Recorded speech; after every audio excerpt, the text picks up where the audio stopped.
सुखीलाई हँसाउने र नचाउने गीत त सबैले गाउँछन्, तर सडक जीवन बिताएका, आफन्त गुमाएका र समाजबाट घृणा पाए सहारा घरमा पुनर्जीवन बिताइरहेका पाहुनाको जीवन कथामा आधारित गीत हामीले गाएका छौँ। हेरौँ के हो त सहारा घर, को हुन् त सहारा घरलाई सहारा दिने अभिभावक।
आफ्नो जीवनको सम्पूर्ण सुख सुविधा भन्दा ठुलो यिनै मानसिक अवस्था गुमाई सडक जीवन बिताइरहेका सम्पूर्णको अभिभावक बनी उहाँहरूको सेवामा समर्पित हुने महान मनका धनी बलबहादुर। उहाँको यो महानताले मरणपछि प्रशंसा होइन, उहाँले गरेको योगदानको मूल्याङ्कन उहाँकै जीवनकालमा गर्नुपर्छ। त्यसैले बलबहादुर बिष्ट, तपाईलाई हामी सबैको तर्फबाट सम्मान छ।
ठाउँमा कष्टकर जीवन बिताइरहेका यिनीहरूलाई न त चाडपर्व के हो न त आफन्त नै को हुन् भन्ने सबै चिज गुमाएका यी सहारा विहीनले सहारा त पाएका छन्, तर देख्नु भएको छ सहारा घरमा धेरै चिजको अभाव छ।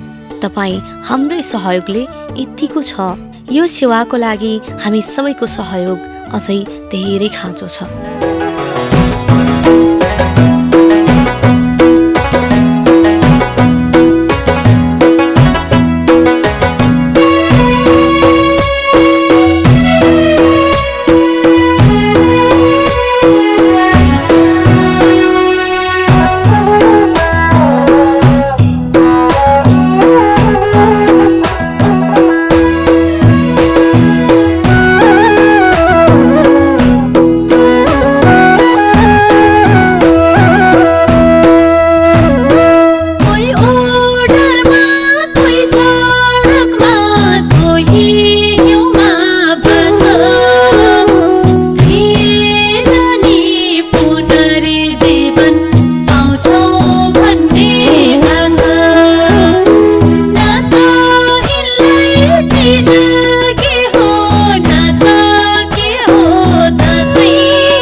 सबैलाई एउटा मानव जसलाई आफन्तले पनि मेरो मान्छे हो भन्न नरुचाउने अनि उसलाई उसकै आफन्तले नचिन्ने अवस्थामा पुग्नु कतिसम्मको पीडा होला। मान्छे देख्दा डराउनु, आफू को हो र के हो भन्ने आफैले थाहा नहुनु, घरभन्दा प्यारो सडकलाई ठान्नु, कस्तो अवस्थामा पुग्नु हो हामी कल्पना पनि गर्न सक्दैनौँ।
घरमा एउटै देशका, एउटै ठाउँका अनि एउटै सडकका मात्रै हुनुहुन्न, यहाँ त छिमेकी मुलुकका पाहुना पनि हुनुहुन्छ। जो जहाँका भए पनि मानव भएर मानवलाई आश्रय दिनु हाम्रो कर्तव्य हो।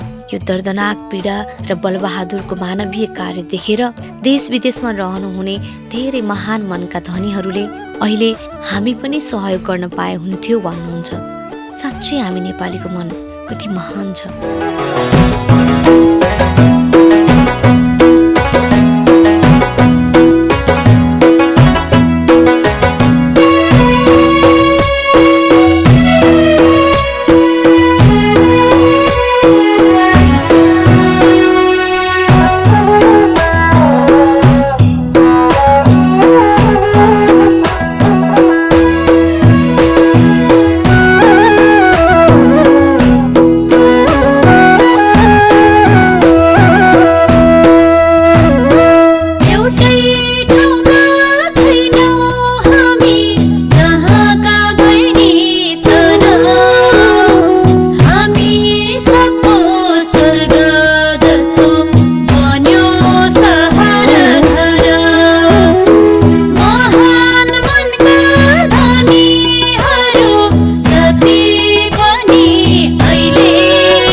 अवस्था बिताइरहेकी आमा बलात्कृत भई जन्मिएका निर्दोष बच्चा छन्। यहाँ कति आमा बाबा गुमाई अनि गरिबीको पीडाले छटपटिएर सडकमा भौतारिरहेका बालबालिकाहरू छन्। हे सरकार, बाल अधिकार भन्नुहुन्थ्यो। हाम्रो यो अवस्था हुँदा खै त तपाईँको बाल अधिकार?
सडक जीवन सोच्नुस्, आफै कति कहानी लाग्दो छ।